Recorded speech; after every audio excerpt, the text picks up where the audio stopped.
Boa Boa noite, noite, tudo ok, tudo ok, professor? professor? Certinho, professor Alexandre, muito obrigado. Boa noite a todos e a todas. Só para que fique devidamente registrado, nós vamos realizar o nosso segundo encontro síncrono da unidade curricular A Pesquisa e a Extensão no Trabalho Pedagógico da EPT, Teorias e Didáticas, aqui do módulo 3 do curso de especialização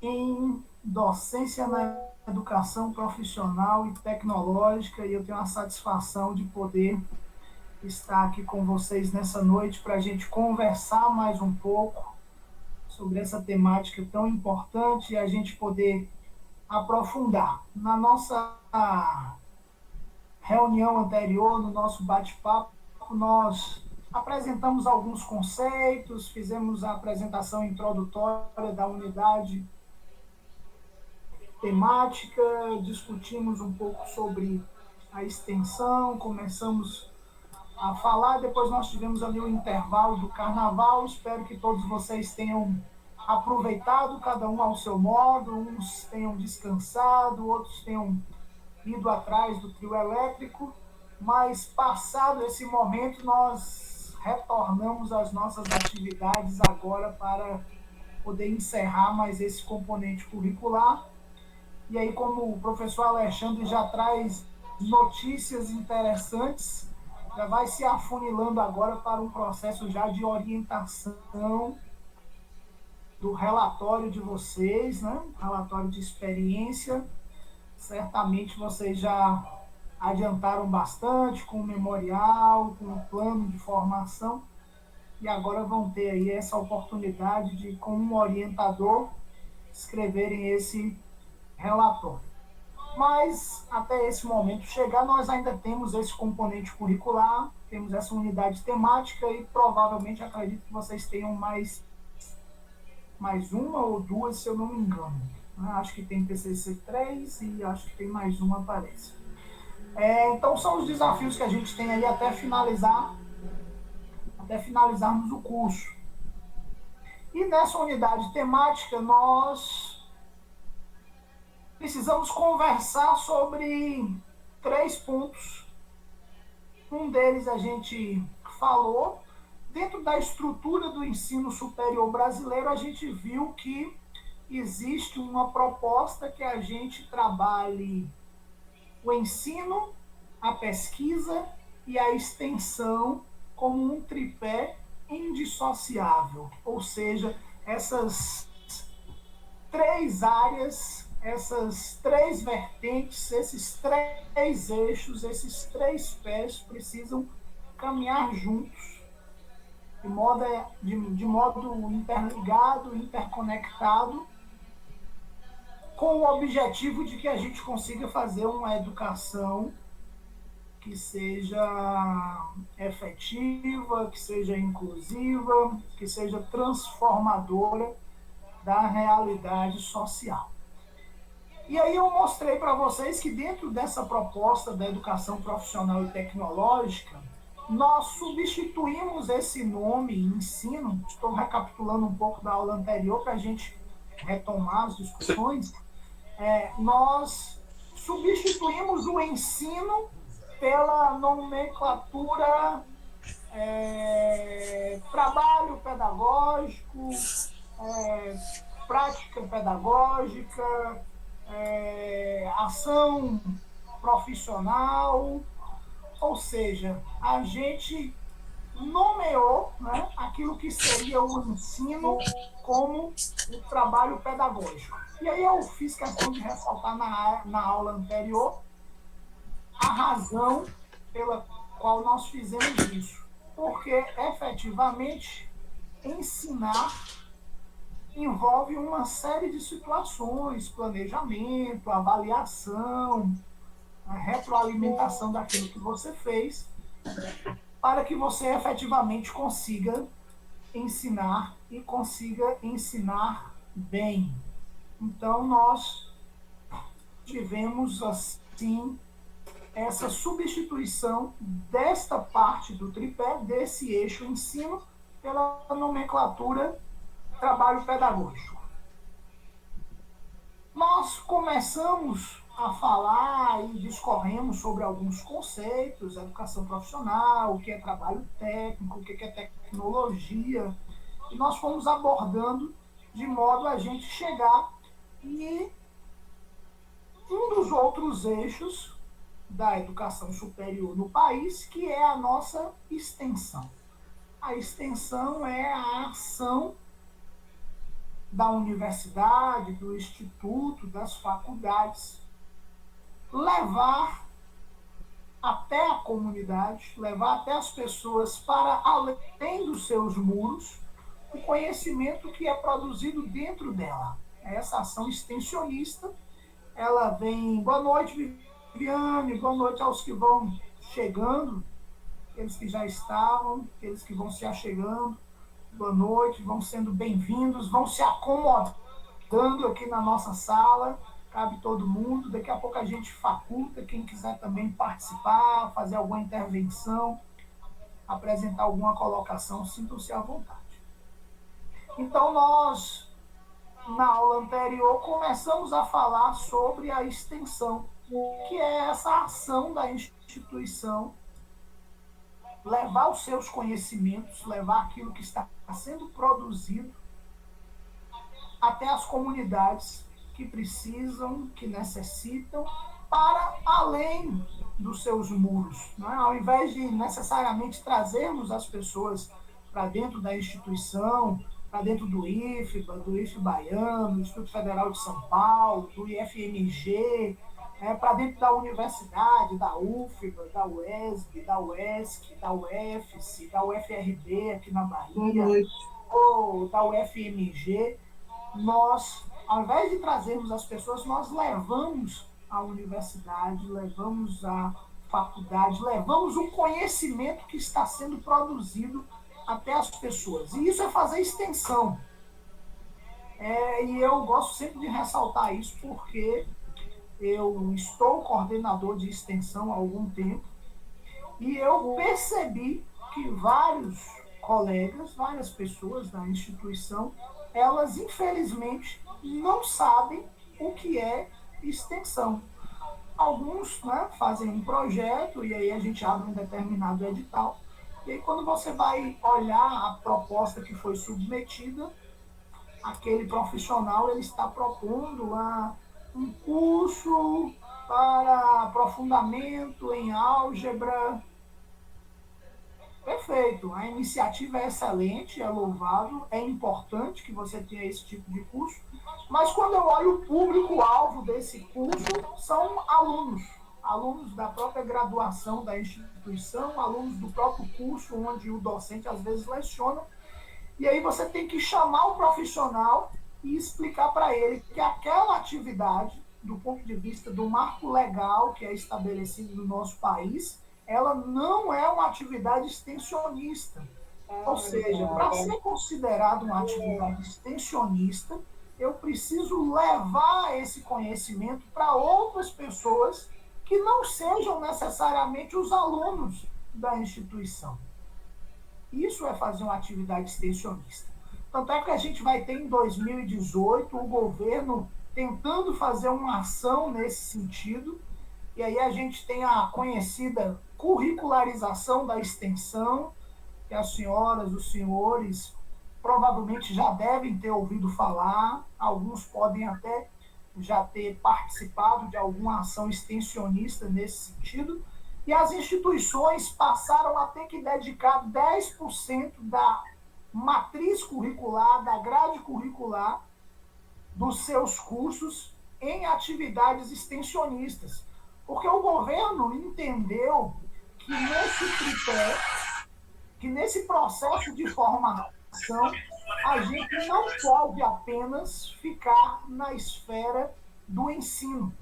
A gente precisa levar para fora dos muros da instituição o conhecimento que é produzido. Então, tornou-se obrigatório, a gente já fazia extensão, as instituições de ensino superior já faziam extensão, mas tornou-se obrigatório que em cada curso 10% da carga horária seja voltada para atividades extensionistas. Ou seja, se você tem uma engenharia, que em média tem aí no mínimo 3.700 horas, ou se você tem algumas licenciaturas com 2.200, 2.500 horas, você vai ter que dedicar 250 horas, 370 horas de atividades extensionistas. Será o aluno levando os conhecimentos que ele obteve naquele curso para a comunidade, claro que sob a supervisão de um professor, a orientação de um professor, de modo que a comunidade seja beneficiada com esse conhecimentos produzidos na universidade.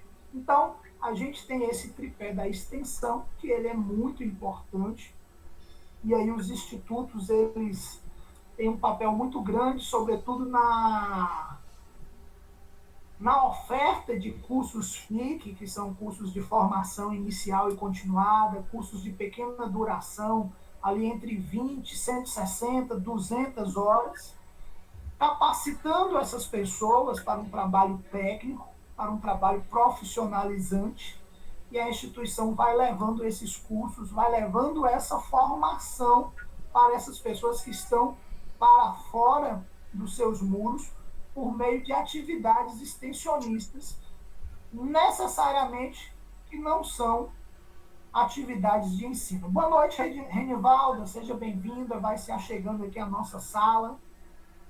Então, a gente tem esse processo nesse outro pé do nosso tripé do ensino, que é o trabalho pedagógico, da extensão, que é a instituição de ensino levando para fora dos seus muros o conhecimento, e a gente hoje separou aqui um momento para nós conversarmos dentro dessa 1 hora e 20 aqui, um pouquinho também sobre pesquisa e depois sobre a indissociabilidade desses 3 elementos que são fundamentais.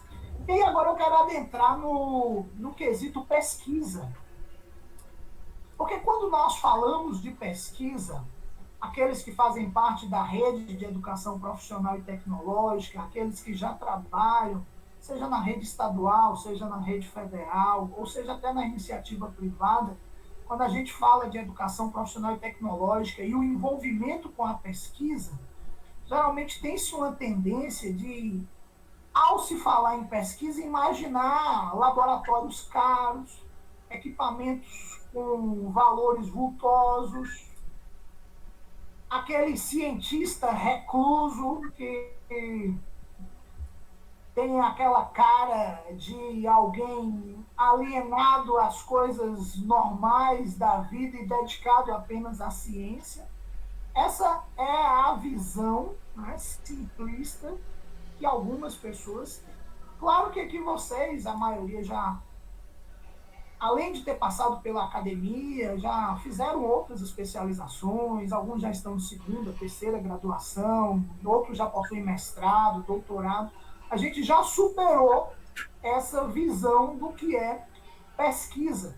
Mas dentro do contexto, dentro daquilo que a ementa dessa unidade curricular nos pede, a gente precisa debater, né, e discutir um pouco aqui e refletirmos sobre o que é fazer pesquisa dentro da educação profissional e tecnológica.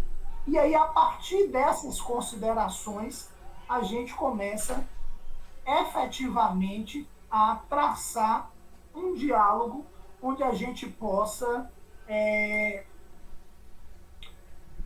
elucidar, tanto para nós mesmos, como para os nossos alunos, aqueles que estão sob a nossa orientação, que não deveria haver essa cisão entre teoria e prática, entre ensino, pesquisa e extensão, que não deveríamos imaginar essas coisas de formas separadas. Às vezes eu converso com um determinado colega, com um amigo, e aí o colega fala assim, olha, eu sou um professor extensionista. Aí já tem o outro que fala assim, olha, eu sou um professor pesquisador. E tem aquele que chega e fala assim, olha, meu negócio é o ensino. Eu gosto mesmo de sala de aula, de ensinar, não quero me envolver com essas atividades extensionistas. Então, nós temos muito essa propensão a fazer essa dissociação, a fazermos essa separação como se fossem coisas muito distintas, quando, na verdade, precisamos trabalhar elas de forma muito articulada, de forma muito próxima, para que a gente consiga efetivamente ter sucesso. Então, eu entendendo que o trabalho pedagógico é essa ação minha de professor, do dia a dia, de buscar, de preparar as minhas aulas, de pesquisar, de me aprofundar, eu entendendo que não basta apenas eu preparar as minhas aulas, os meus materiais, os meus slides, apostilas, apontamentos, fazer o meu plano de ensino, o meu plano de aula para aqueles que elaboram. Eu sei que tem muita gente que odeia, detesta fazer o plano de aula, mas o plano de aula é um norte, é um rumo. Você sabe que você está entrando naquela sala de aula, naquele horário, para uma determinada finalidade. Qual é o objetivo dessa minha aula? Quais são as competências e habilidades que eu pretendo desenvolver nos meus alunos durante esse período que eu estarei aqui? O que eu quero desenvolver com eles? Então, essa parte do trabalho pedagógico, ela é... Depois você tem um chamamento para levar esses conhecimentos, e agora de forma obrigatória no ensino superior, para fora dos muros da instituição, da universidade. E aí a gente pergunta, e a pesquisa? Eu obrigatoriamente e necessariamente preciso fazer pesquisa? Essa pergunta, eu penso que ela é fácil de ser respondida. Acredito que quase todos vocês aqui já devem ter ministrado uma aula, mesmo aqueles que não são professores regentes, mesmo aqueles que talvez não estejam no momento como professores efetivos ou substitutos ou contratados de uma determinada instituição, vocês em algum momento devem ter ministrado uma aula, devem ter se preparado para poder conversar e dialogar com os seus alunos.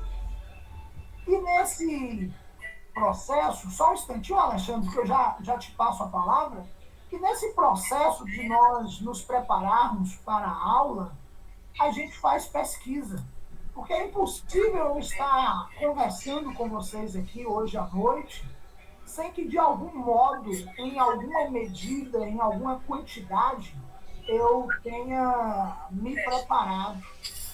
Eu até tentei aqui, mas infelizmente eu não entrei com o e-mail do IFBA e eu não consigo. Joselita, se puder, Joselita, silencia o microfone aqui, que alguns colegas estão reclamando, por gentileza. Eu não consigo.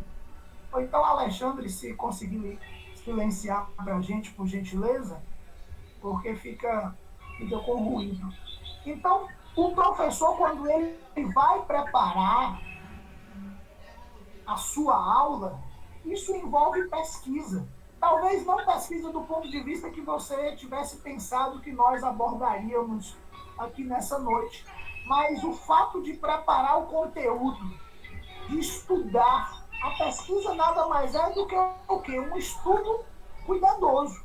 A pesquisa é uma busca cuidadosa que a gente faz, cautelosa, minuciosa, claro que com regras dentro de um método científico, de modo que a gente possa trazer com clareza um conhecimento. Seja um conhecimento que a gente já tem prévio, mas a gente busca aprofundar, seja um conhecimento novo que a gente ainda não detém e por isso a gente precisa efetivamente pesquisar. Então, o professor ele é desafiado o tempo inteiro a fazer essas pesquisas. O colega que levantou a mão ainda quer falar?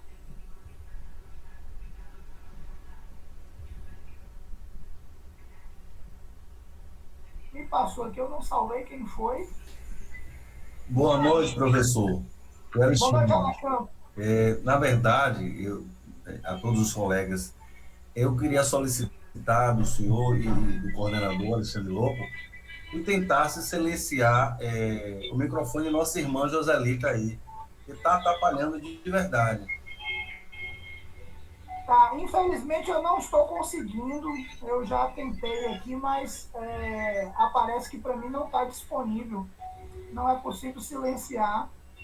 Eu queria pedir ao Alexandre se estiver acompanhando a gente, ou então o Joselito, se estiver nos ouvindo, para colocar no Pode modo ligar aqui. outro, mutar, por favor, Joselito. Pode ligar aqui. Pode ligar aqui.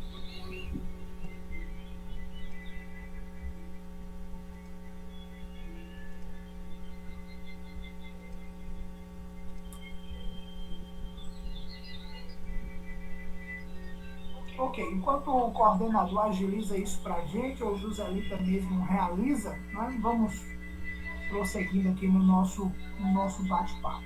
Então, nós temos esse desafio de realizar essa pesquisa. Né? O professor ele vai buscar conhecer mais, e isso está lá nas diretrizes curriculares da educação profissional técnica, lá de 2012, a resolução número 6 vai abordar e vai dizer que a pesquisa é um dos princípios pedagógicos que devem nortear o fazer docente, o trabalho docente, a prática do professor em sala de aula. Então, em todo tempo, nós somos desafiados ao quê? A pesquisar. E pesquisar é o quê? Pesquisar nada mais é do que questionar, do que levantar dúvidas, do que estabelecer perguntas. E eu gosto muito de usar analogia com os meus filhos. Eu tenho um filhinho de 5 anos e uma filhinha de 3 anos e meio, e às vezes eu me pego com as mãos na cabeça de tantas perguntas que eles me fazem. A curiosidade da criança é natural, porque ela está conhecendo o mundo, ela está descobrindo as coisas, e ela faz muitas e muitas perguntas. E às vezes, como pai, eu me sinto inabilitado, incapacitado, impotente para conseguir dar respostas satisfatórias para todas as perguntas que eles fazem. E a criança, ela cresce assim, e à medida que a gente vai se desenvolvendo, às vezes nós vamos sendo moldados pela família, pela casa, pela escola. A escola faz muito isso, né? De tolir a gente, de não dar respostas satisfatórias, pela igreja, pelas agremiações que a gente participa, e a gente começa a deixar de questionar, deixar de fazer as perguntas necessárias, e a gente começa a aceitar muitas vezes as coisas sem questionar. E o professor, ele precisa ser um pesquisador, o professor, ele precisa ser um questionador. Se a gente pegar a pesquisa como pressuposto pedagógico, esse é um dos caminhos para a gente estimular o pensamento, para a gente estimular o raciocínio crítico, é questionar. Tanto é que quando vocês aí que já são graduados, que provavelmente escreveram um TCC de vocês, lá uma monografia, ou aqueles que possuem mestrado, doutorado, fizeram sua dissertação, sua tese, um dos desafios que vocês tiveram foi estabelecer um problema de pesquisa. Afinal de contas, para se realizar uma pesquisa, eu preciso ter um problema. Eu preciso ter um questionamento para que este seja respondido. Então, nesse tripé que a gente está aqui da pesquisa, eu, enquanto professor, enquanto docente da EPT, vou precisar estar sempre levantando questionamentos, levantando perguntas. Eu vou estar sempre tendo que questionar o saber que eu estou ministrando, o conhecimento que eu estou levando para as pessoas. Essa é a ideia de uma educação que seja politicamente orientada para a gente superar os desafios, para que a gente possa transformar socialmente o meio em que esse aluno nosso vive. Ou seja, a gente precisa questionar aquilo que está estabelecido, questionar os valores impostos, questionar por que aquele conhecimento está ou não dentro do currículo, por que a gente não aborda determinados temas, determinados assuntos. Eu quero aproveitar aí que a gente está na semana dedicada à mulher, né, e colocar uma reflexão. Por que a gente discute tão pouco sobre a violência contra a mulher? Por que a gente questiona tão pouco? Por que os homens matam tanto as mulheres? Por que os homens agridem tanto? Porque são tão violentos com as mulheres, visto que possuem mães, possuem irmãs. E esse ciclo da violência, ele se repete dentro da sociedade. E a gente pouco discute isso nas nossas instituições, nas nossas escolas, como tema transversal dentro dos componentes curriculares que nós lecionamos. Então, os institutos federais, as escolas técnicas, a escola que você ministra a aula aí, tem um desafio nesse campo da pesquisa, que é ir além dessa pesquisa científica, muitas vezes burocratizada, uma pesquisa científica que muitas vezes é voltada apenas para a publicação de artigos científicos, né? A gente tem um modelo importado europeu onde a gente valoriza essa publicação, a gente coloca qualis, conceito em determinado artigo, em determinada publicação, e às vezes a gente não está pesquisando aquilo que é mais necessário, que são soluções para o nosso entorno, soluções para a vida dos alunos que estão próximos a nós. E quando nós somos chamados a discutir, lembra que você está em uma especialização que forma docentes para a educação profissional, você está sendo chamado a refletir que a gente precisa pesquisar, mas pesquisar para trazermos respostas para esses alunos que estão lá nas nossas salas, para os problemas que eles vivenciam em suas comunidades, seja o problema da violência, e aí eu citei aqui a violência contra a mulher, mas a gente tem vários outros tipos de violência, violência contra o idoso. A gente tem o problema das drogas, que tanto afeta os nossos jovens, a gente tem o problema da dificuldade econômica, da empregabilidade. E nós, enquanto educadores, temos pesquisado junto ao nosso público-alvo esses assuntos.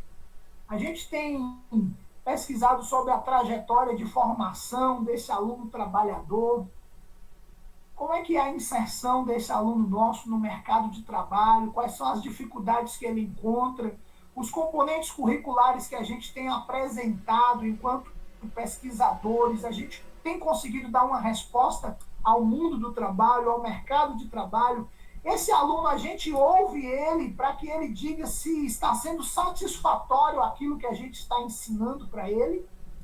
Deixa eu ouvir a colega Silene. Fala aí, Silene. Nos ajude aí nesse debate, nessa conversa, porque ela é necessária. Professor, o senhor tocou numa questão que particularmente me chama bem a atenção, que é a questão para quem a gente escreve enquanto pesquisador, né? Quem é que lê essas publicações? Quem são as pessoas que lêem? São só os nossos pares? Como é que a gente democratiza essas publicações? Como é que a gente faz chegar até a ponta, lá, a comunidade, as pessoas que também precisam dessas respostas, desses questionamentos que a gente leva para as pesquisas, né? Eu falo isso porque eu tenho o meu projeto de mestrado, eu tenho mestrado em ecologia humana, né?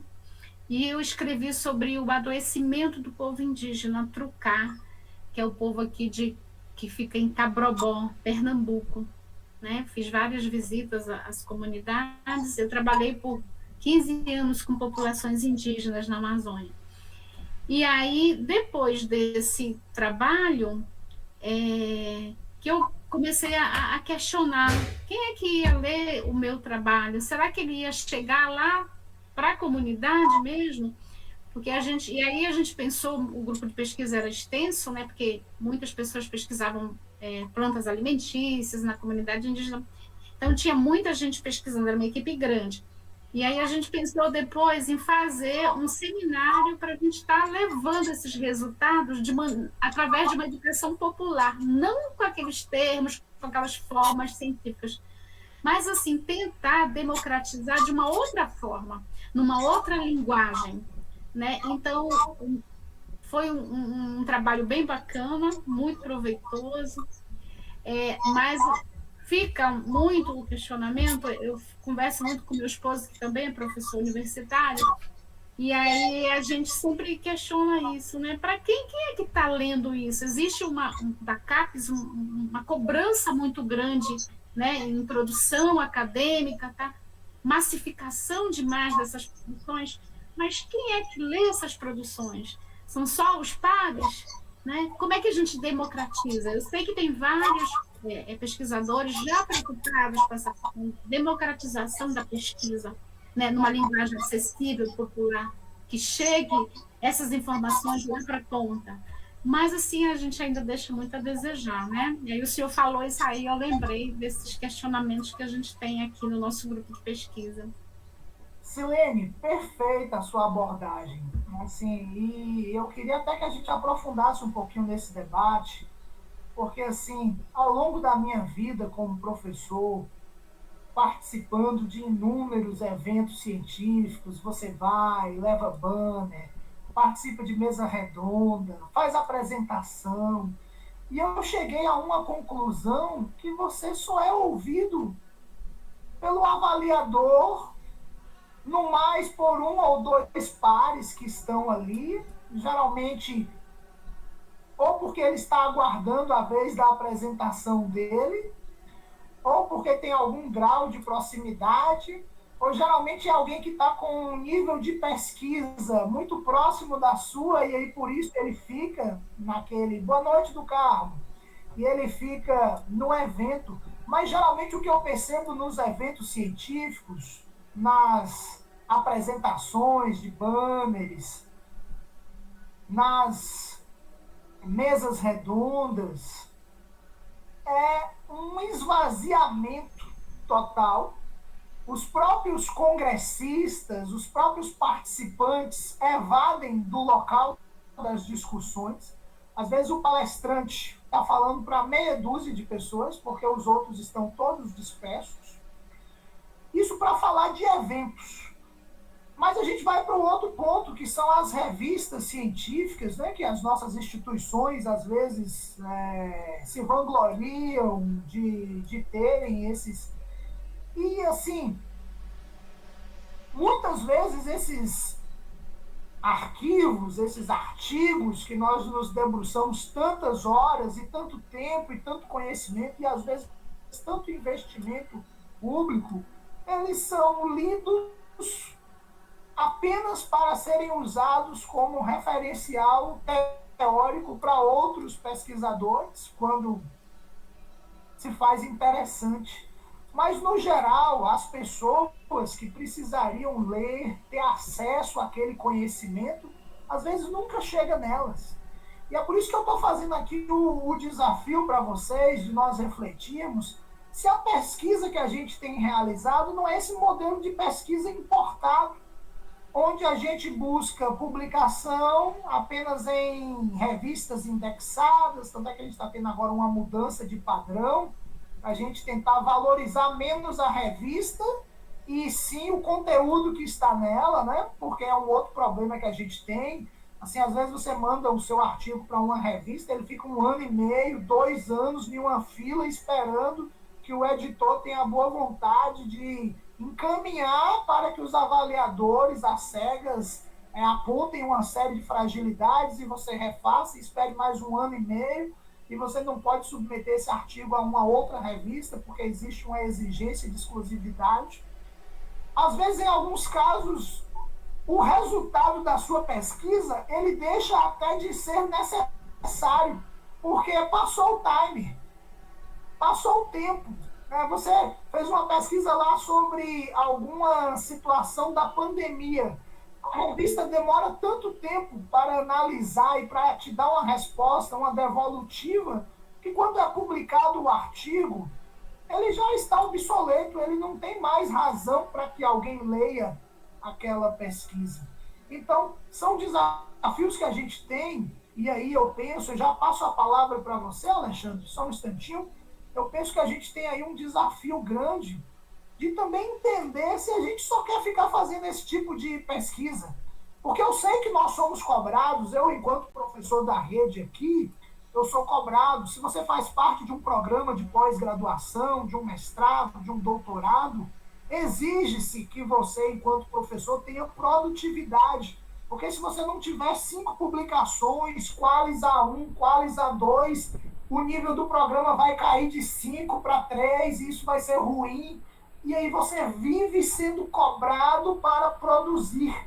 Mas muitas vezes o produto dessa sua pesquisa é um produto que não é útil para a sociedade. E isso eu penso e entendo enquanto pesquisador, e eu nos últimos anos tenho direcionado minha pesquisa muito claramente para assuntos que eu entendo que são relevantes para a sociedade. O meu grupo de pesquisa pode até não gostar, a instituição que eu tenho um vínculo pode até não gostar, mas eu decidi que eu quero pesquisar coisas que sejam úteis, coisas que sejam necessárias e coisas que atendam ao interesse das pessoas.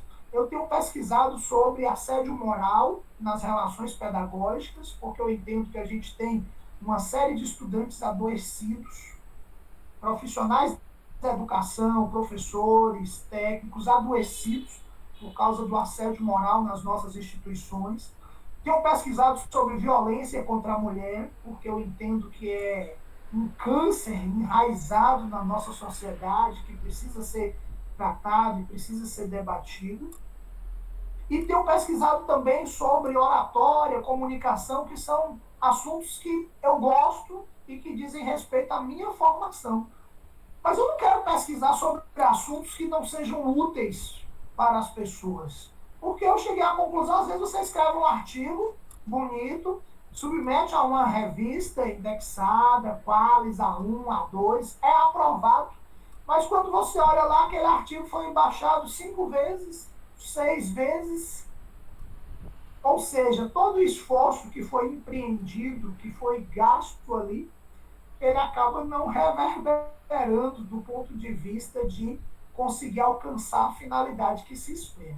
Então, eu concordo com a sua fala plenamente. Assim, eu penso que quando a gente tem uma visão mais social da educação, do conhecimento, enquanto poder transformador, eu penso que a gente começa a refletir mais sobre essas coisas. Alexandre, fale aí para a gente um pouquinho, por gentileza. Seu microfone está desligado. Meu nobre professor, gratidão, acho que o conhecimento, né, passado aqui para a gente foi realmente muito profundo. Mas o meu modo ainda de entender é que nós, ainda acadêmicos, ainda no meio acadêmicos, ao nascer na academia, somos.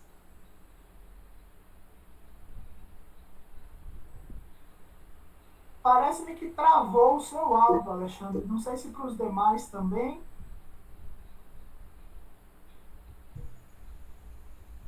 Travou, não foi? Travou. Se você puder repetir a Travou. sua fala.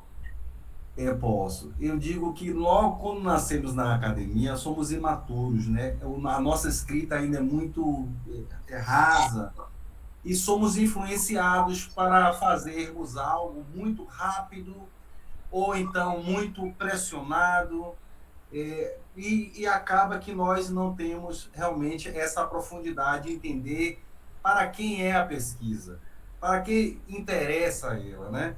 É para a sociedade, é para a resolução de um problema, e a partir desse problema, quais são as soluções, ou seja, estamos engessados em, como o senhor disse, diversas túneis, e que esse túnel realmente não reverbera para uma sociedade, até porque há um distanciamento da sociedade para a universidade. A sociedade ela não coaduna em um todo com a escrita científica, a pesquisa, elas não estão muito ainda amparadas sobre isso.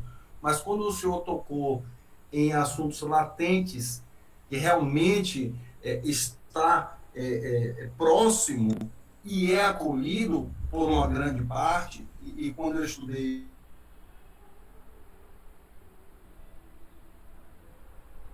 Travou novamente, Alexandre, se você me ouve. Usava, fazia isso para saber qual é a potencialidade, o que é aquela, qual é o investimento, e isso aí a gente fazia um mapeamento. E quando o senhor toca nesse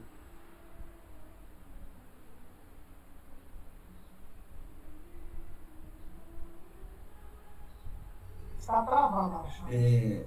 e o que o senhor hoje tem a liberdade, acho que está me ouvindo? Estamos, agora estamos.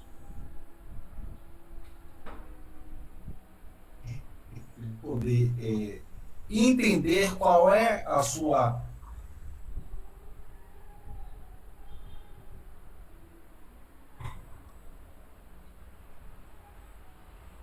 O áudio está cortado, Alexandre.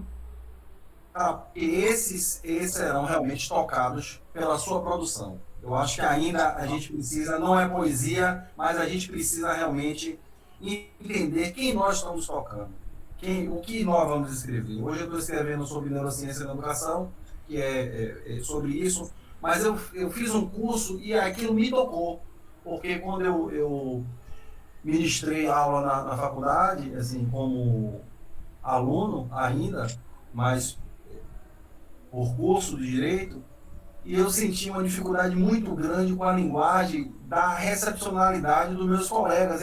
Eu começava a falar e eles não conseguiam me acompanhar. Eu disse, olha, então eu tenho que fazer algo lúdico. Então eu criei roleta, testamentário, eu criei várias atividades para que eu pudesse captar a atenção deles. Inclusive, usei um método da própria neurociência, né, porque eu nem sabia como era esse método, e remetia a algo que assim, era muito prazeroso para eles. Paravam um período da aula e começava a trazer essa menção de realmente estar aprendendo, mas de uma forma muito mais prazerosa. Então, acho que isso aí a gente precisa amadurecer muito ainda. Obrigado, professor. Bacana, Alexandre. Eu agradeço aí pelas suas colocações. Em alguns momentos travou, a gente não entendeu totalmente, mas eu quero pegar esse registro seu para dizer o seguinte: o processo de amadurecimento científico, ele realmente exige tempo. Ele é gradual, ele é paulatino.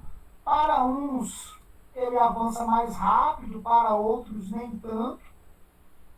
Assim, quando a gente começa lá na iniciação científica, e aí eu sempre tenho muito cuidado com os meus alunos, quando eu ministro metodologia, Porque, assim, quando você já passou pela especialização, pelo mestrado, pelo doutorado, e já teve um nível de exigência contigo, e quando você vai, né, ensinar alguém que está dando os primeiros passos, você tende a ser impaciente e tende a querer exigir dessa pessoa mais do que é possível, mais do que já foi dado a ela.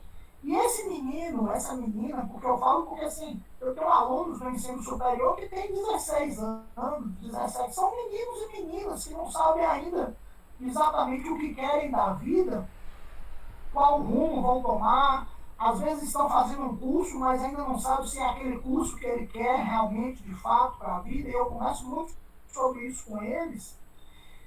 E aí o nosso nível de exigência, quando eu peço eles para apresentarem um problema de pesquisa, hipóteses, o objetivo geral, os objetivos específicos, claro que com a maturidade que eu tenho hoje, depois de mais de 20 anos de sala de aula, depois de prática pedagógica, depois de inúmeras capacitações, formações, de semanas pedagógicas intermináveis, ou seja, as minhas vivências hoje são diferentes.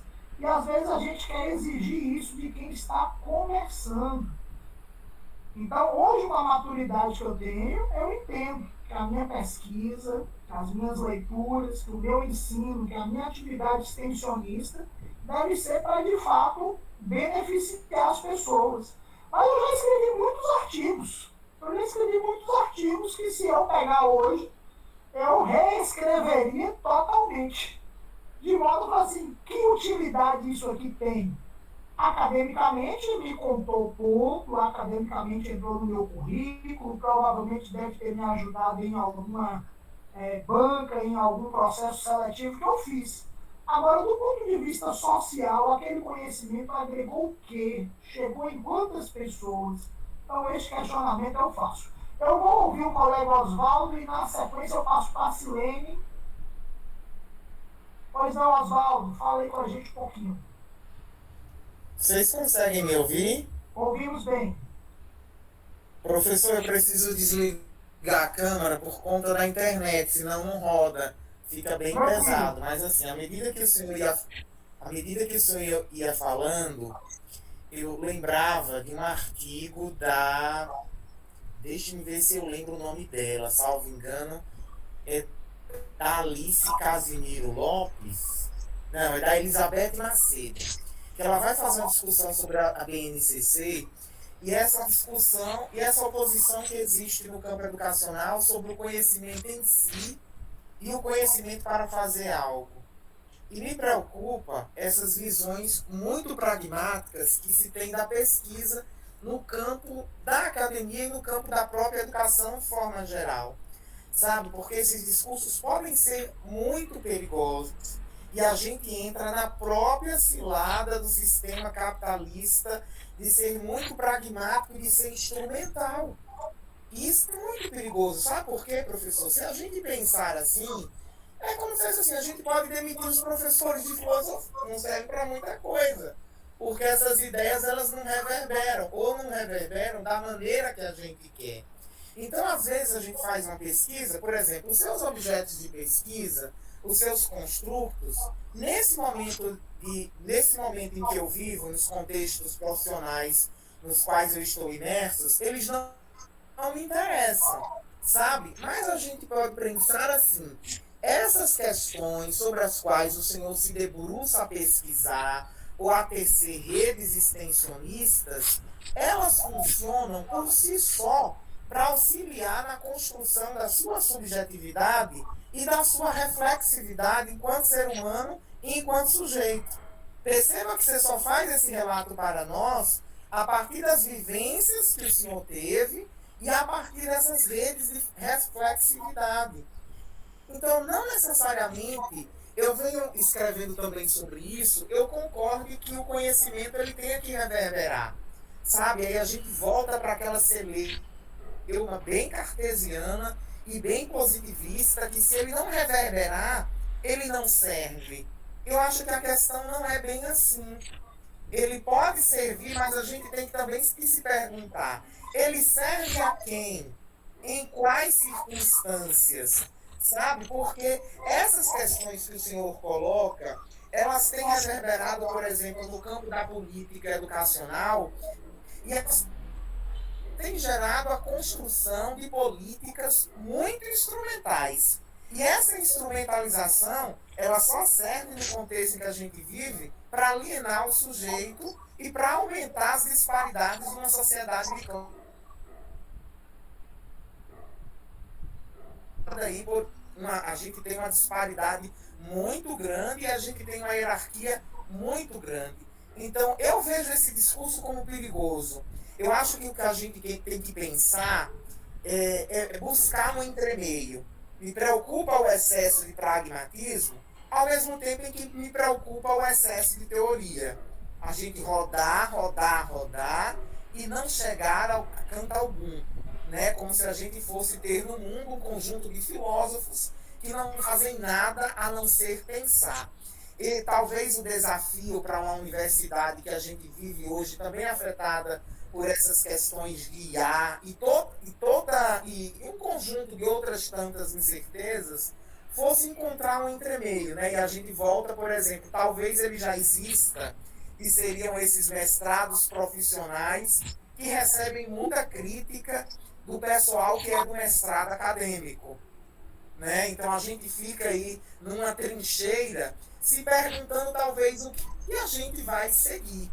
Mas eu penso hoje que esse conhecimento, ele por si só, ele serve para construir essa reflexividade que vai nos ajudar na construção da subjetividade enquanto sujeito. Talvez eu tenha expressado uma fala também um tanto quanto abstrata, mas não necessariamente ele tenha que reverberar. Não necessariamente ele tenha que gerar um produto.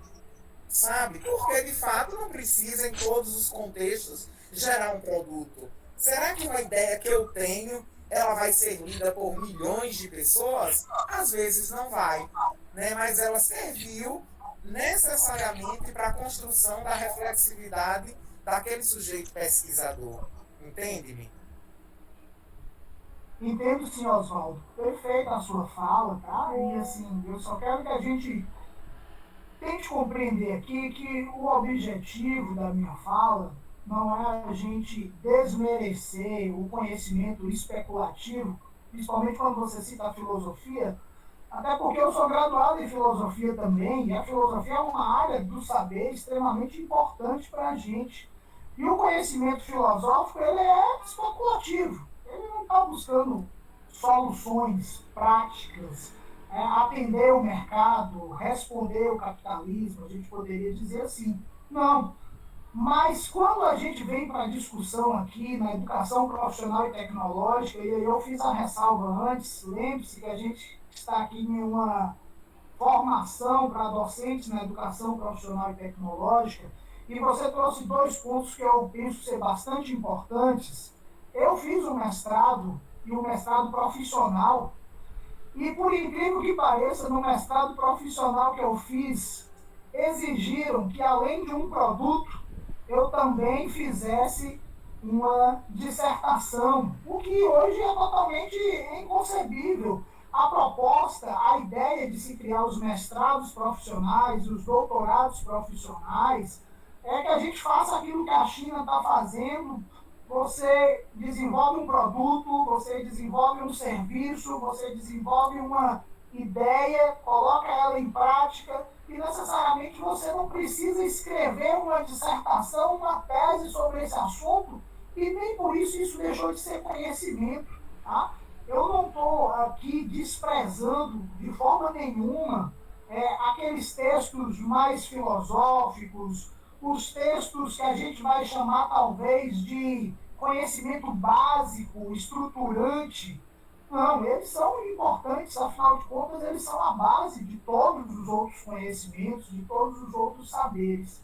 O que eu estou fazendo um chamamento aqui para a gente, e isso está posto na ementa dessa unidade curricular que nos é solicitada, é que a gente reflita sobre a educação profissional e tecnológica, que é uma educação voltada para a formação de trabalhadores. E eu tenho sempre aqui chamado que a gente não pode formar só trabalhadores, falei isso no ITCC1, falei isso aqui no nosso encontro anterior. A gente precisa formar o quê? Um homem omnilateral, ou seja, a gente precisa expandir, a gente precisa tratar ele não como um apertador de parafusos, mas como alguém que entende os processos, como alguém que sabe o porquê que ele está inserido naquela fábrica, naquela atividade profissional, o quanto ele depende ali do dono dos meios de produção, o quanto ele precisa ter a capacidade de mudar a sua realidade social por meio do trabalho, e a gente coloca o trabalho como princípio educativo. Então, é o nosso desafio na educação profissional. E quando eu faço uma ressalva sobre as minhas próprias pesquisas, é no sentido de eu, enquanto pesquisador, e nós agora estamos no tripé da pesquisa, eu, enquanto pesquisador, não quero apenas escrever para que ninguém leia, porque é isso que eu tenho observado em grande parte dos eventos que eu tenho frequentado, em grande parte das revistas que eu acompanho, é que um número mínimo de pessoas leem. E aí você tem as publicações das próprias universidades que às vezes ficam restritas ao público da própria universidade. E aí é a fala de Silene. A gente quer que esse conhecimento chegue onde? A gente quer que esse conhecimento extrapole os muros da universidade, e aí a gente entra com a extensão.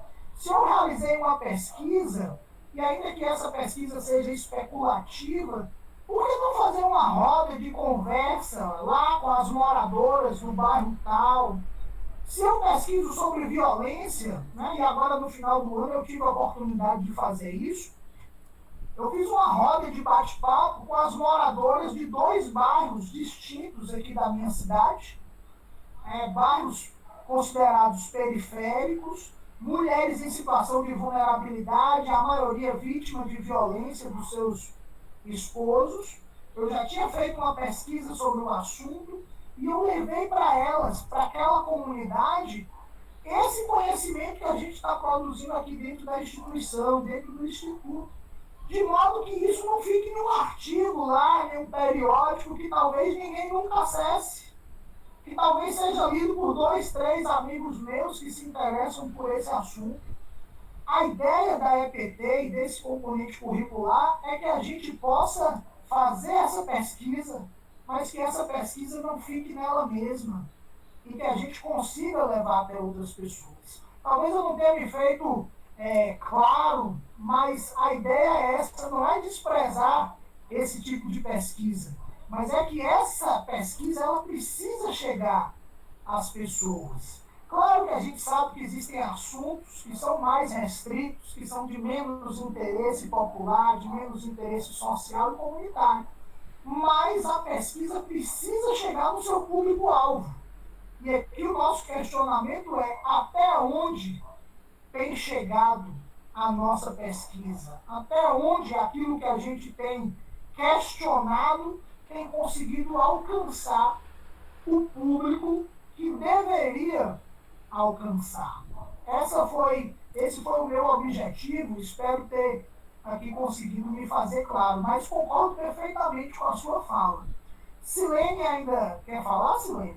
Quero sim, em direção ao que o Oswaldo falou também, né? Por ter um histórico de desaproximação à academia da sociedade, e aí eu entendo assim, todo professor deve ser pesquisador, mas ele também deveria ser extensionista, porque vamos trazer aí esse trabalho da violência contra a mulher, que o senhor fez as suas pesquisas lá, mas se não fosse para campo, entender, por exemplo, que as redes institucionais de apoio estão institucionalizadas para proteger as mulheres, muitas vezes não protegem porque elas não conseguem acessar. Elas até mesmo não sabem que existem, né? Eu trabalhei num projeto de enfrentamento à violência contra a mulher, e a gente viu muito isso. A gente já tinha feito a pesquisa antes, mas a gente foi para campo para falar dessa rede, né, que está disponível, mas que não é perfeita também, porque falha bastante. Mas as mulheres, grande parte das mulheres das áreas rurais não sabiam da existência da Lei Maria da Penha, não sabia da existência da guarda municipal, para dar apoio, né? Então, assim, precisa, eu acho que assim, o pesquisador, o professor, esse pesquisador, ele tem que, em algum momento da academia, ser extensionista. Mas a gente vê que dentro da academia tem muito professor que não faz extensão, né? Tem até aversão à extensão. Né? E aí vai no que o Oswaldo falou aí, desse histórico de desaproximação, né, da academia da sociedade, que parece que ainda, depois de anos e séculos, ainda continua. E a gente percebe que tem professores que não querem ser extensionistas, nem tem o desejo de ser extensionista. E aí a gente chega no terceiro, né, no quarto ponto aqui, o tripé, e a gente chega no quarto ponto, que seria a indissociabilidade. Então, assim, que razão existiria para eu, enquanto pesquisador, pesquisar sobre violência contra a mulher, e isso não chegar nas mulheres que são as maiores interessadas? É disso, Oswaldo, que eu falo. Assim, não adianta eu escrever um artigo bonito, um artigo Qualis A1, submeter a um periódico renomado, e isso ficar ali estanque, ficar parado. Porque eu talvez consiga, em determinado grau, atingir certas pessoas, mas o meu público-alvo, o público-alvo da minha pesquisa, são essas mulheres. O meu objetivo é mudar a realidade delas por meio do conhecimento que eu tenho produzido, por meio das pesquisas que eu tenho realizado. E aí a atividade extensionista, e isso, Silene, é a função social da pesquisa, porque senão a gente vai pesquisar por pesquisar. E aí eu chego em um outro ponto, que às vezes a gente é comedido em falar, e às vezes o corporativismo institucional a gente até se reserva de falar. Muitas vezes, parte dos profissionais, eles buscam uma qualificação profissional, uma especialização, um mestrado, um doutorado, apenas com a finalidade de progressão funcional. É triste, é duro isso que eu vou falar, mas é verdade. Às vezes a pessoa fica 2 anos, 4 anos fazendo um doutorado, 2 anos fazendo um mestrado, 1 ano e 6 meses fazendo uma especialização, porque ele vislumbra uma vantagem financeira, e não está errado. E aqui eu não estou criticando o fato de você vislumbrar vantagem financeira. A minha crítica é que, às vezes, essa pesquisa ela foi financiada muitas vezes com recurso público, porque para eu fazer um mestrado, um doutorado, né, houve investimento. E após receber o meu título, após ser conferido o título de mestre e de doutor, eu faço a seguinte pergunta: o que chegou para a sociedade dessa pesquisa? Eu fiz questão de, quando terminei o meu doutorado, entregar para a instituição que eu realizei a pesquisa um relatório apontando para os gestores daquela instituição quais eram os pontos negativos apresentados pelos estudantes. Porque eu entendo, eu não tinha a obrigação de fazer isso. Eu fiz a minha pesquisa, a tese é o relatório da pesquisa, passou pela banca avaliadora, foi aprovada. Ok, mas o meu questionamento enquanto pesquisador, isso tem que servir para alguma coisa. Isso tem que ser levado até os gestores dessa instituição para que eles analisem. Claro que eu não posso garantir que analisaram, não posso garantir que isso redundou em resultados positivos, mas, enquanto pesquisador, eu me dispus a levar esses resultados de modo mais efetivo para eles que eram interessados no assunto. Então, esse é o nosso desafio. A pesquisa precisa ter essa finalidade social, ela precisa buscar, de alguma maneira, atingir as pessoas. E aí, quando a gente está aqui falando dessa pesquisa, é importante a gente destacar que ela tem 4 dimensões, tá? E aí eu vou só fazer esse parênteses aqui para a gente falar rapidamente dessas 4 dimensões, porque é muito importante eu entender que a pesquisa aqui, dentro da EPT, tá, gente? É importante a gente ressaltar que a gente está falando de educação profissional e tecnológica, da educação que visa formar esse homem para o mundo do trabalho, para o mercado de trabalho, mas também para a vida.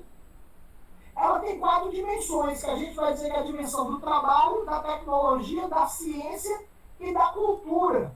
Eu não posso pensar em educação profissional e tecnológica sem pensar essas 4 coisas. E a minha pesquisa precisa envolver esses 4 eixos estruturantes. É fundamental. Então, esse pé, desse tripé, precisa envolver esses 4 eixos estruturantes. E aí eu quero começar falando da dimensão do trabalho. Porque quando eu falo de dimensão do trabalho, eu estou me referindo a não apenas preparar a pessoa para o mercado de trabalho, mas que ele compreenda esse trabalho dele, compreenda de que forma. Ele compreenda que aquela atividade humana dele ali de trabalhar produz bens, produz serviço, produz riqueza, e para onde é que essa riqueza está indo? Ele precisa ter essa compreensão. Então, eu, enquanto professor, quando estou ensinando, quando estou dando aula para o meu aluno, eu preciso deixar claro que ele, enquanto trabalhador, está produzindo riqueza. E que aquela riqueza está indo para alguém. Para onde é que essa riqueza está indo? Ele precisa ter essa consciência, ele precisa saber. Ô, professor, deixa eu só fazer um complemento. O senhor falando dessas... Agora ficou melhor, talvez, o discurso depois da fala da Silene. Porque uma coisa é pragmatismo, outra coisa é conexão com a realidade social. Aí eu lembrei de 2 questões.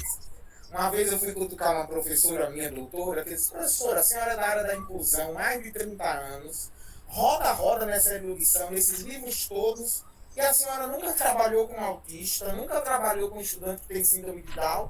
A senhora ficou com a parte mais fácil, que é se cercar de livro, conceituar, historicizar, trazer essas nomenclaturas todas, e se a gente também fizer esse serviço, a gente faz igual não, né? Que ninguém faz igual, ou melhor, similar. A senhora tem que entrar em contato, porque senão vira uma utopia. Aí o senhor falando dessas conexões, professor, o meu nó, quando eu cheguei na EPT, eu acho que esses filósofos, esses teóricos da EPT, não sei se eles tiveram um delírio. Eu não consigo enxergar isso de emancipação. Não consigo enxergar isso de a ideia do Marx, do homem omnilateral. Eu acho que os conceitos ficaram numa torre e essa nossa realidade pouco está conectada, pelo menos a realidade na qual eu trabalho. Era tudo muito instrumental, muito pragmático. Eu não conseguia ver pedagogia ali dentro, eu não conseguia ver essas conexões entre esses termos aí, entre essas âncoras que o senhor coloca. Sabe? Parece que nós estávamos em realidades muito diferentes. E quanto mais eu leio esses artigos e essas teorias, eu percebo assim, eu acho que eu estou tendo um surto de realidade paralela. Não está batendo uma coisa com a outra. Sabe? São coisas muito dissonantes, a realidade e a teoria. Mas, assim, isso é muito comum na educação? É. Mas quando eu entrei na EPT, eu tenho só 1 ano, eu achei muito gritante. Eu não consigo ver esse diálogo. Para mim, por exemplo, quando coloco a emancipação na EPT, a partir da minha realidade prática, para mim é um conceito vazio. Não consigo ver 5% daquilo na prática. É como se tivesse assim, a gente está rodando nesse conceito, falando de justiça social, de emancipação, dessas outras nuances, e eu não consigo ver nada disso na prática. Para mim, esses componentes não estão ajudando, essas práticas, essa forma de trabalhar, sabe? Então, são essas questões que a gente precisa colocar. Eu digo muito, por exemplo, nos cursos da UAB. Gente, vamos para... Quem fala isso é o José Pacheco. A gente tem que parar de ser papagaio pedagógico. Fulano de tal disse isso, o outro disse isso. Ninguém aguenta mais essa quantidade de produção de artigos, de fato, fazendo pesquisa bibliográfica.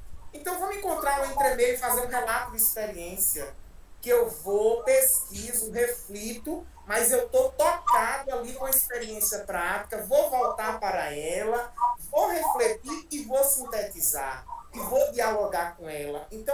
academia tem meios, mas ela é muito também conservadora e ela não avança. A gente fica sendo papagaio acadêmico, indo e voltando, fulano de tal disse a mesma coisa, fulano de tal disse isso, 2023. Fulano de tal disse isso, 2025. E a gente fica rodando e não avança, né? Olha só, Oswaldo, a sua colocação. Eu penso que agora você se aproximou do que a gente estava falando antes.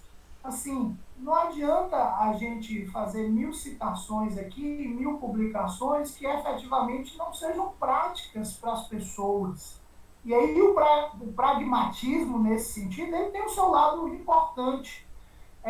A nossa reflexão aqui é no sentido da gente entender. Os teóricos são importantes? São. A gente não pode desprezar isso. Nós que passamos pela academia, não vamos cometer aqui a loucura de dizer que os que vieram antes da gente nada fizeram. Isso, o conhecimento humano, ele é um acúmulo. A gente vem aí há séculos acumulando conhecimento. Toda a bagagem cultural de conhecimento que eu tenho foi graças aos que vieram antes de mim. E eu consegui beber na fonte deles e não desprezo nenhum deles. E concordo que se a gente ficar só nessa pesquisa bibliográfica, igual você está falando, e não é desprezando a pesquisa bibliográfica, porque ela é o fundamento praticamente de todas as pesquisas. Não existe, eu falo isso para os meus alunos, não existe pesquisa que você faça que você não precise de bibliografia, porque você precisa de fundamento, e a ciência ela é fundamentada naqueles que vieram antes da gente. Agora, no entanto, você me citou um exemplo muito claro, foi quando você citou a professora. Não adianta eu escrever 1000 artigos sobre autismo, sobre TEA, sobre TDAH, e eu não saber como é que é a realidade em sala de aula. Outro dia eu fui convidado para ministrar em um congresso sobre educação inclusiva, que é uma temática que eu gosto enquanto advogado, o Estatuto da Pessoa com Deficiência. E aí eu chego lá no congresso e começo a falar, e aí a organizadora do evento foi e falou de público no final da minha palestra, assim, professor, eu estava muito preocupado com o convite para o senhor, porque eu fiquei com medo do senhor ser um daqueles tecnocratas que chegasse aqui e ficasse só lendo os artigos da lei.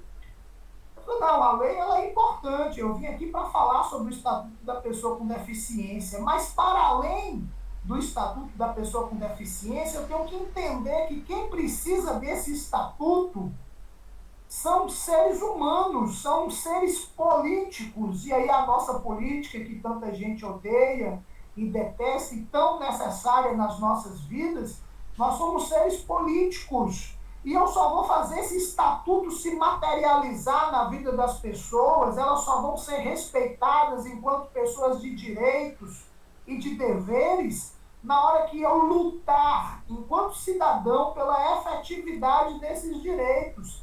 E eu falo isso com muita tranquilidade porque eu já tive aluno cego, já tive aluno surdo, e eu sei o desafio que é para um professor planejar uma aula para uma turma com 40 pessoas e ter que dedicar uma parte do tempo do seu olhar para saber que ali tem um ser que precisa de uma orientação, de um olhar específico, de um atendimento especializado.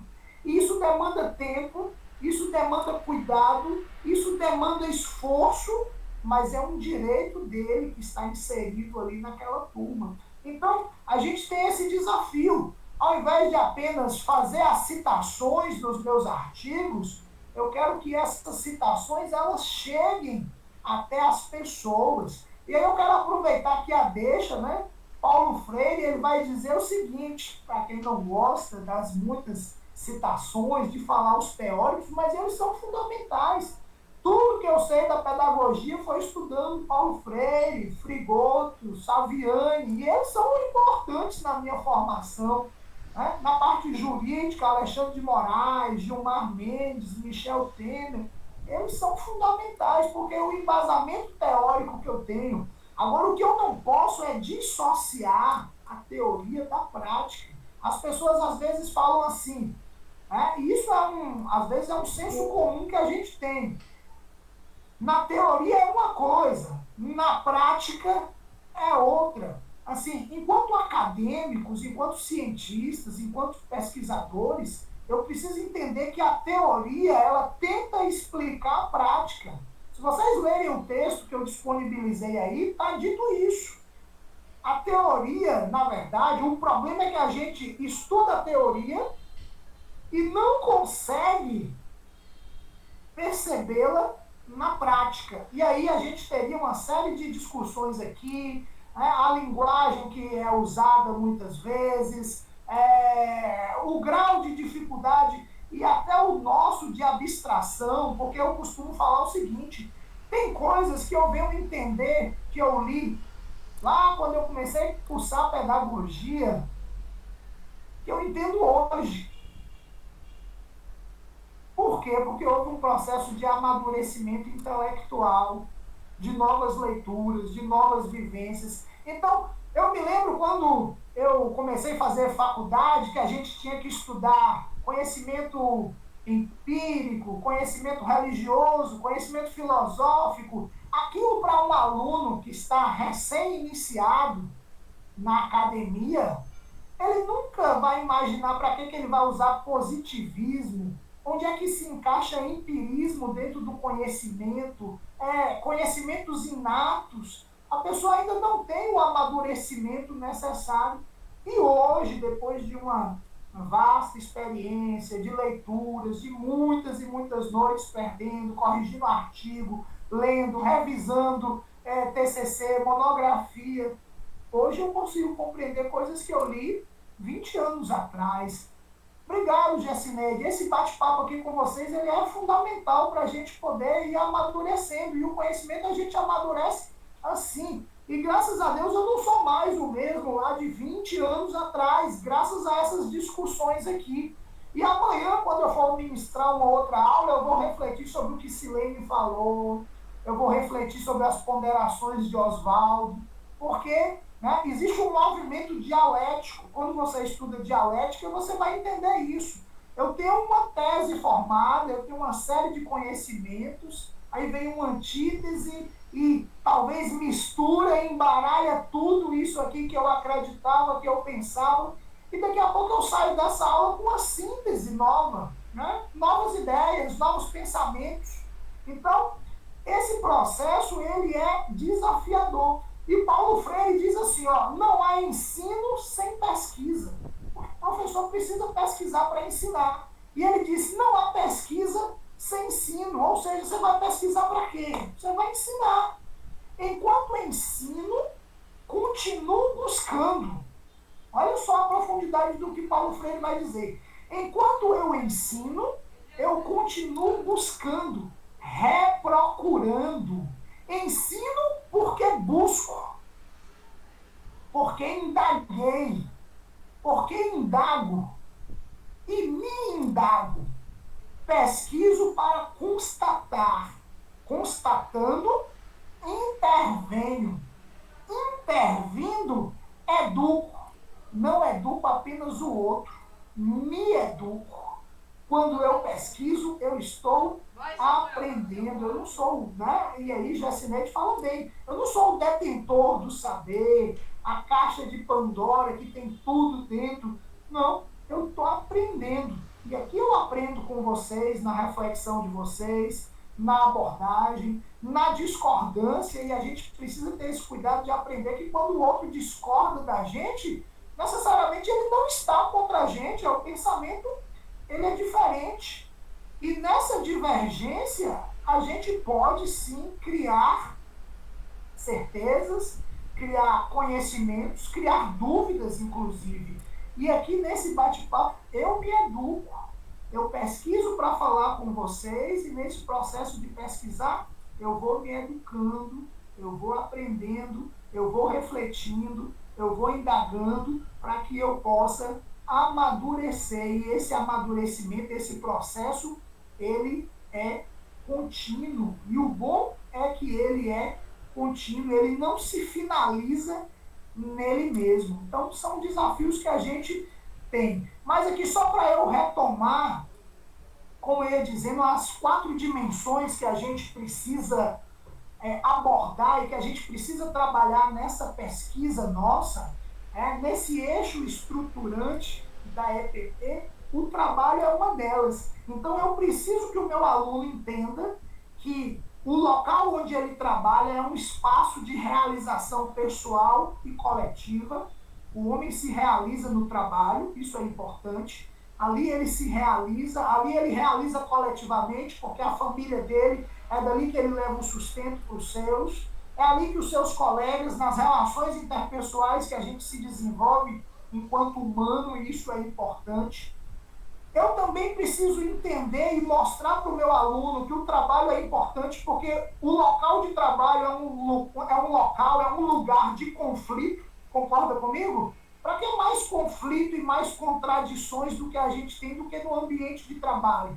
E é um local de negociação também. Ali a gente aprende a negociar, a abrir mão, a flexibilizar, a ser resiliente. Então, eu preciso entender que esse trabalho, essa dimensão do trabalho na pesquisa, que o aluno precisa entender que na EPT existe essa dimensão do trabalho e que ela é um direito fundamental. O trabalho, ele é garantido enquanto direito fundamental da pessoa humana. Trabalhar é um direito da pessoa.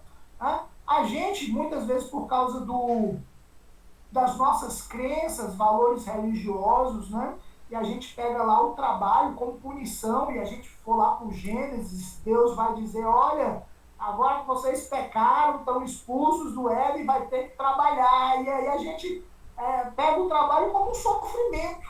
Mas, na verdade, o trabalho ele é importante para o homem. E aqui eu não me refiro ao capitalismo, que quer te explorar, que quer sugar o sangue da pessoa, mas o trabalho enquanto lugar de convivência, de desenvolvimento intelectual, de você desenvolver competências, habilidades profissionais. Então, na prática pedagógica, o meu aluno ele não precisa aprender apenas conceitos técnicos. Ele não precisa aprender apenas a técnica de fazer. Ele tem que saber o quê, gente? Ele precisa saber refletir sobre o mundo do trabalho.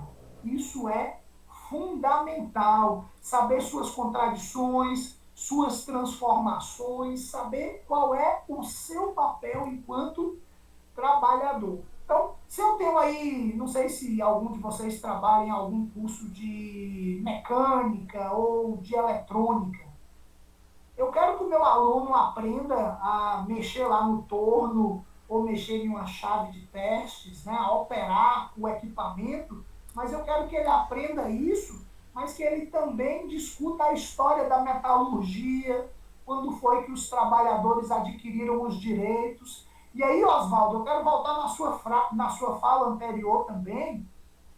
Eu sei que enquanto professor, às vezes a gente tem esse desafio. Eu, quando fui para a educação profissional, eu fui trabalhar com um curso de técnico de segurança do trabalho. Técnico de segurança do trabalho para lecionar a disciplina de legislação e normas. Ou seja, eu trabalho com eles a todas aquelas NRs que são massivas, cansativas, que são enfadonhas. Mas eu, enquanto professor, eu tenho o dever de levá-los a refletir o profissional técnico de segurança do trabalho enquanto um cidadão que, no âmbito da empresa, tem uma responsabilidade gigantesca, que é fazer a prevenção dos acidentes, dos riscos ocupacionais, das doenças do trabalho, das doenças ocupacionais. E eu tenho o desafio de mostrar para esse aluno que, mesmo ali estudando aquele tanto de NR, aquele tanto de norma, ele precisa saber dos direitos trabalhistas. Eu preciso mostrar para ele que ele, enquanto trabalhador, a gente nunca... desde que o Brasil existe, a gente tem férias? Não, as férias foram conquistadas há pouco mais de 100 anos. Ou seja, e antes disso, professor, antes disso você trabalhava todos os dias, 365 dias no ano. Então, são esses detalhes que eu penso que a gente precisa. Eu trabalho com engenheiros, eu dou aula majoritariamente para engenheiros. Mas eu dando aula para engenheiros, onde eu abordava e falava, olha, tá vendo as mulheres, elas só voltam há pouco mais de 70 anos. Mas o salário continua desigual até hoje. As mulheres recebem 30% menos. As mulheres conseguem chegar apenas 5% dos cargos de destaque das empresas, as presidências, os altos escalões. É por falta de competência? Claro que não. É pelo machismo estrutural enraizado na nossa sociedade. Ou seja, em um curso de engenharia, ao abordar direito, que é a área que eu atuo, eu preciso fazer que esses conhecimentos cheguem para transformar a vida dos meus alunos. É meu dever social esse. Claro que eu sei que na matemática, na física, você talvez tenha mais dificuldade, mas é importante eu entender que também existe a dimensão da tecnologia. Então, quando eu estou falando dessas 4 coisas aqui, trabalho, tecnologia, ciência, cultura, eu, enquanto professor, tenho esse desafio. E na tecnologia, eu preciso entender que quando eu falo de tecnologia, não é apenas a ferramenta, a máquina ou o equipamento novo que apareceu. Não, quando eu falo de tecnologia, eu preciso deixar claro para o meu estudante, para o meu aluno da EPT, que ele precisa entender sobre o processo de produção. Como é que se produz isso? Não é só fazer a parte dele, talvez lá na cadeia produtiva, na esteira lá de Ford, ele só tenha que apertar um botão. Mas eu, enquanto educador, preciso mostrar para ele que ele precisa entender todo aquele processo produtivo, que a tecnologia é a expressão de um determinado momento histórico da sociedade.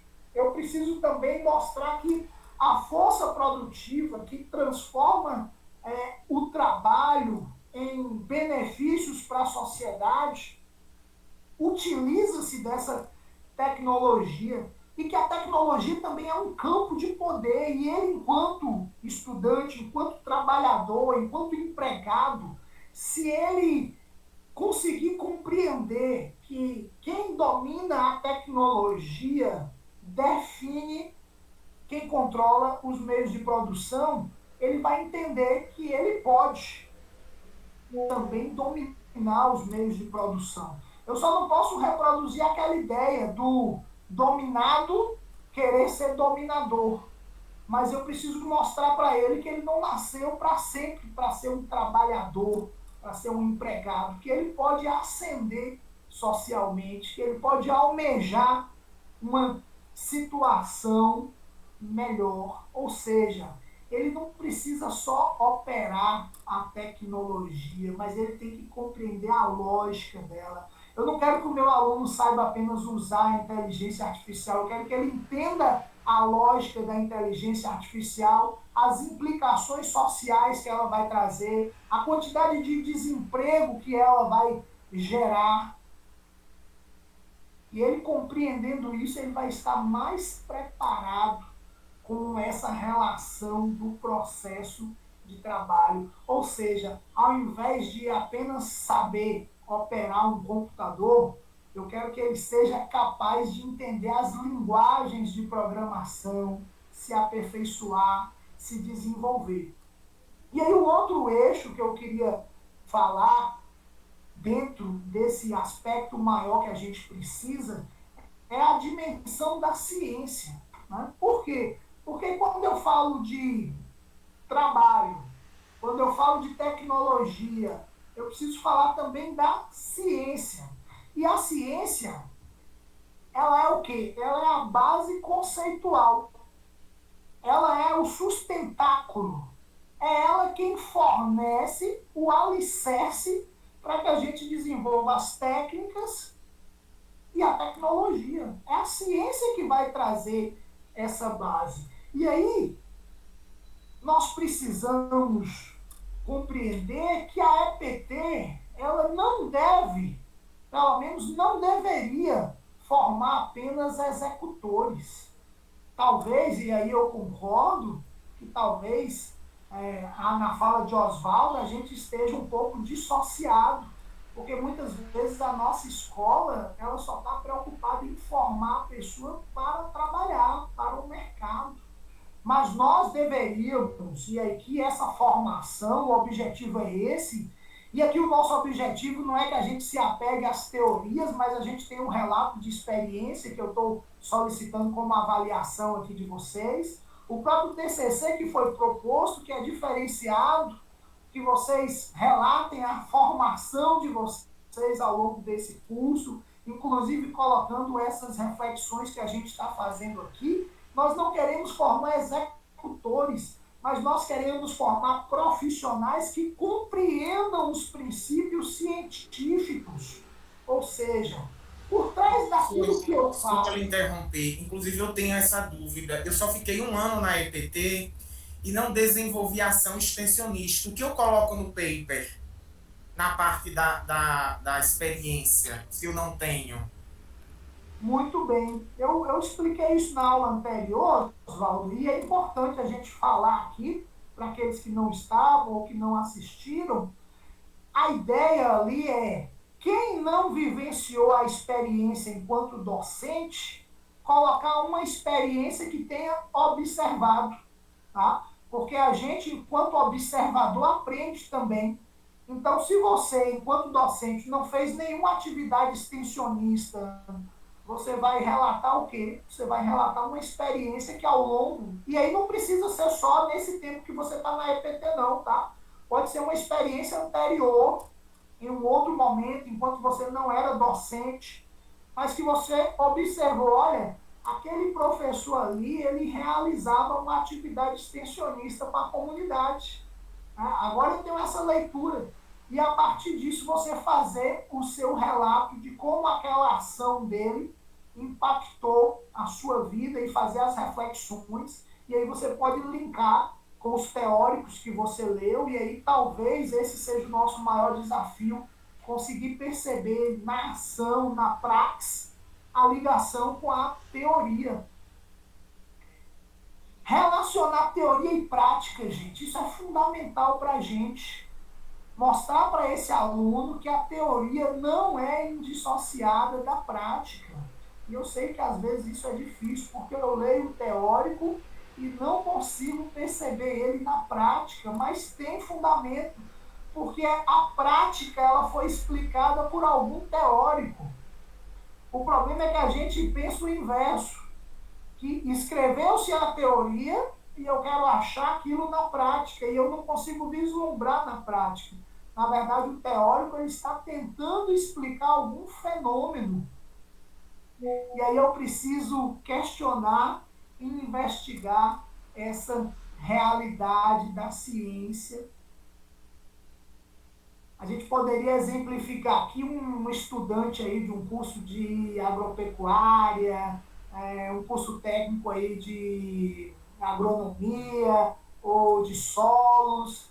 Ele, além de aprender as técnicas de cultivo, como é que planta um pé de manga, por exemplo, ele precisa compreender os princípios da biologia, da química dos solos, de ecologia, como é que faz um melhoramento genético daquilo ali. Ou seja, a ciência ela está envolvida na pesquisa. Eu não posso ensinar só para o meu aluno de segurança do trabalho que a norma do direito diz isso.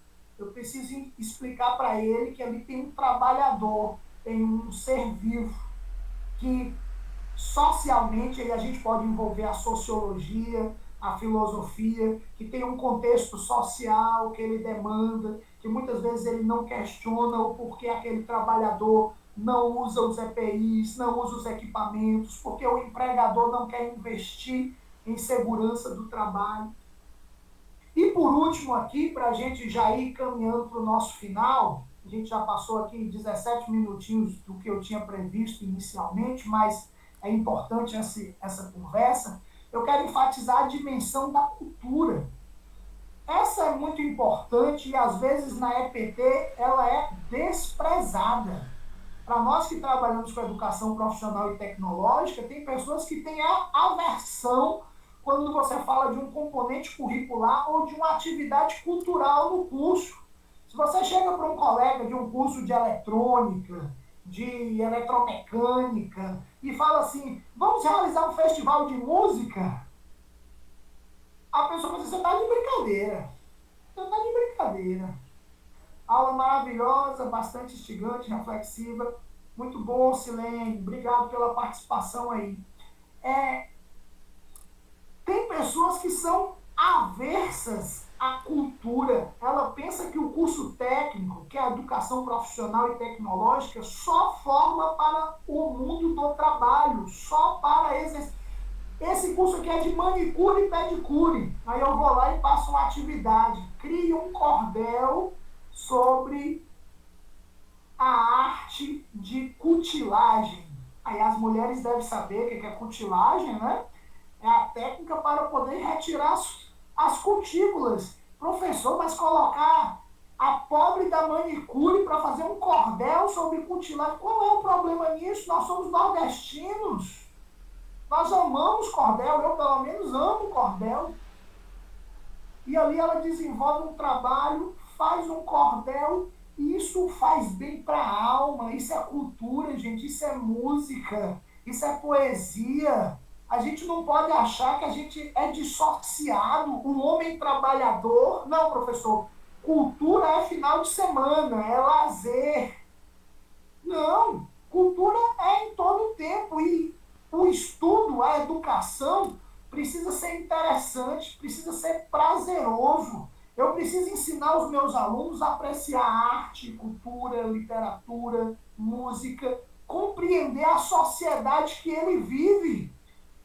Né? E aí eu tenho que ter cuidado também para valorizar aquilo que o meio social que ele vive produz. E aí a gente tem que ter cuidado para não ser preconceituoso. Você pode ter um aluno lá que curte funk, que curte rap, e ele está inserido naquela realidade.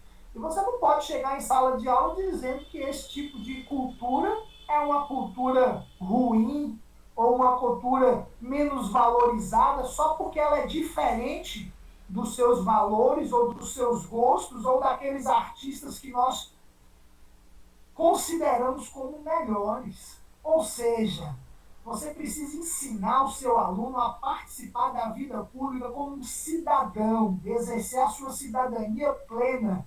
Eu sou cidadão de direito, de dever. Ou seja, eu tenho o direito de participar dessa sociedade ativamente, enquanto estudante, de interferir no meio em que eu vivo. A pesquisa precisa servir para isso.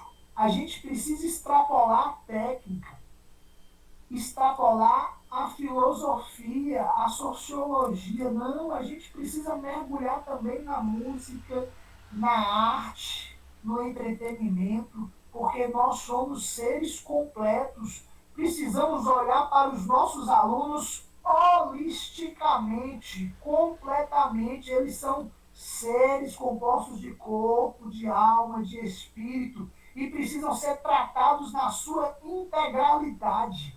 Só que esse é um desafio que nós, educadores, às vezes achamos que estamos com máquinas na sala de aula e que a gente chega lá, despeja o conhecimento, passa os conteúdos e ele que assimile da forma que ele achar melhor.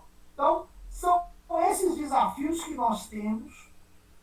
Eu não vou me estender aqui, eu acho que aquilo que eu havia planejado para a gente comentar e falar dentro da pesquisa e da indissociabilidade, porque essas três coisas não podem ser olhadas de forma facetadas, de forma estanques. Hoje eu sou o professor extensionista aqui com vocês, hoje eu estou no ensino, né? Hoje eu vim para cá, sou o professor do ensino. Não, amanhã, quando eu tiver uma atividade, eu quero levar essa discussão que a gente teve aqui para outras pessoas, para fora do nosso círculo. Eu quero debater com eles essas discussões que nós tivemos aqui. Como é que é em sala de aula? A teoria realmente não tem relação nenhuma com a prática de vocês? A gente precisa debater sobre isso. A gente precisa, porque essas coisas, elas devem ser indissociáveis. nós, enquanto professores, devemos viver esse tripé. Ainda a gente brinca muito aqui na instituição que a gente trabalha, que às vezes esse tripé é um pouco capenga. Por que capenga? Porque às vezes um se dedica ao ensino, um pouco menos à pesquisa, menos ainda à extensão, quando na verdade esse tripé deveria funcionar harmonicamente, sem diferenciação. E às vezes até no trato dos recursos institucionais a gente percebe isso muito claramente. Para o ensino vai a grande fatia, aí você tem lá uma parte que vai para a pesquisa é cara, eu sei disso, aí vai lá 10% para a pesquisa e 5% vai para a extensão, ou seja, se der a gente leva alguma coisa para a comunidade. Esse é um retrato triste, porque a gente deveria tratar o recurso da instituição como um todo, voltado para ensino, pesquisa e extensão, e que isso chegasse efetivamente para a comunidade de forma indissociável.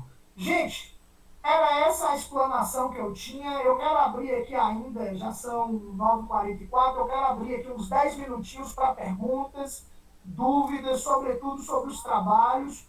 Nós prorrogamos até hoje o Fórum 2, então quem não fez ainda corre até 23h59, dá tempo de participar do Fórum 2, valendo um ponto.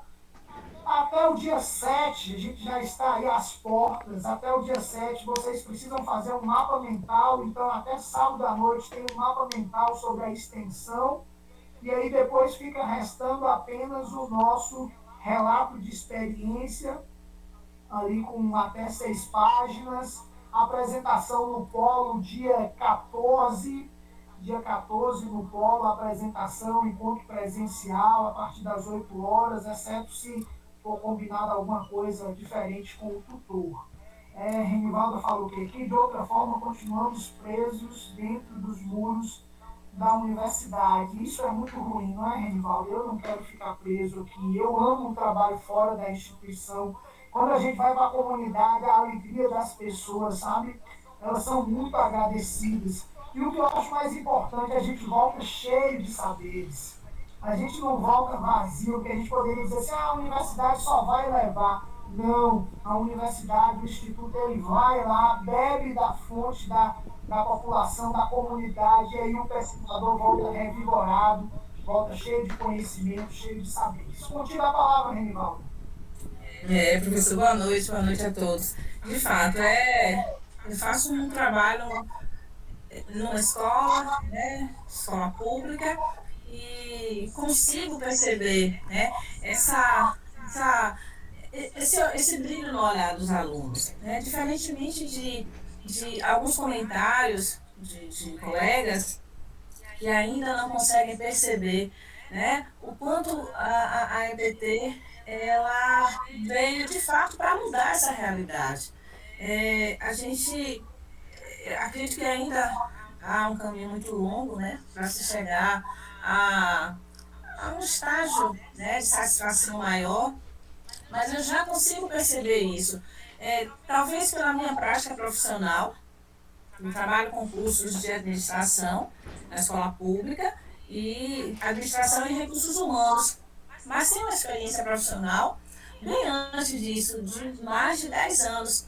Então, as aulas, para mim, elas se tornam muito mais prazerosas, porque eu consigo, né, trabalhar os assuntos e trazer para eles exemplos da minha vida prática, né, demonstrando. Hoje, por exemplo, você falou sobre um tema do seu, quando você iniciou, né, falando das normas, e hoje eu comecei falando para eles sobre gestão de pessoas, trabalhando, falando da perspectiva de Getúlio Vargas, que traz a CLT, que traz normas que desagradam, né, a muitos, né, lá em 1930, e onde tínhamos uma carga horária de 48 horas de trabalho, onde trabalhadores não tinham direito a absolutamente nada, descanso semanal remunerado, jamais, benefícios, eram homens, mulheres, e se a gente for buscar efetivamente até crianças, né, trabalhavam, né, exaustivamente. Então, a gente consegue fazer esse link e instigar o aluno a perguntar, a se interessar, né, pelo tema. Você falou de normas, e aí eu perguntei para eles: você já viu algum coletor de lixo na sua rua, na sua cidade, usar máscara? Você já viu algum abastecedor lá no posto de gasolina usar máscara?